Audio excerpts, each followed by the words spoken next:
Good morning, brothers and sisters. Brother Paul with the Universal Peace Officers Ministry, bringing you today's Grounded with God. You know, as me and my dog were taking our walk through the woods today, I was reminded of a phrase that's in my spiritual toolbox, and the phrase is HALT, H.A.L.T. And it stands for hungry, angry, lonely, and tired. And then I was trained in my early years in recovery in the rooms of Alcoholics Anonymous and in a halfway house I lived in to identify times when I'm hungry, angry, lonely, or tired, and realize how that impacts my equilibrium, my balance, my ability to deal with the crap that life will throw my way on any given day, my ability to deal with people in interpersonal relationships in business or in just life in general.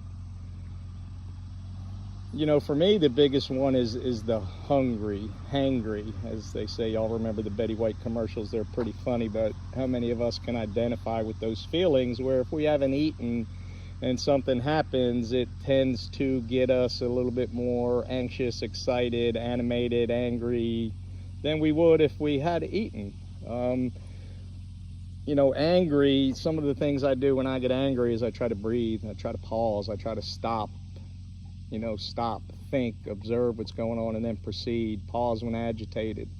So the anger one is one, you know, if I'm carrying anger around with me, I've got to make sure I'm aware of that and try to be prayerful and meditative so that when I meet other people, I don't allow the anger that I'm carrying for whatever reason to be portrayed onto somebody else. And if you're like me, a lot of times it seems like the people that we're closest to is where the anger finds its landing point, and that's not good. It just, I don't know why it happens that way. Maybe because we're closer to people and we let our guard down, and then the emotion takes over, and then we pop off on somebody. I'm guilty of it. I've done it. You know, lonely. You know, what do we do when we're lonely? That's a lot of different options there. You know, whether it's call a friend, go visit somebody, call your mom if she's still here with you, call, you know, some close people to you. And then the one that we can always remember is we can always draw near to God and He will draw near to us. We never have to be alone because God is always with us. And then tired is a matter of, you know, just making sure we get our rest. You know, what are we looking at before we go to bed? What are we doing to our minds? Are we getting our minds ready for sleep, or are we filling our minds with things to worry about as we go to bed, and then we toss and turn all night and we get no sleep?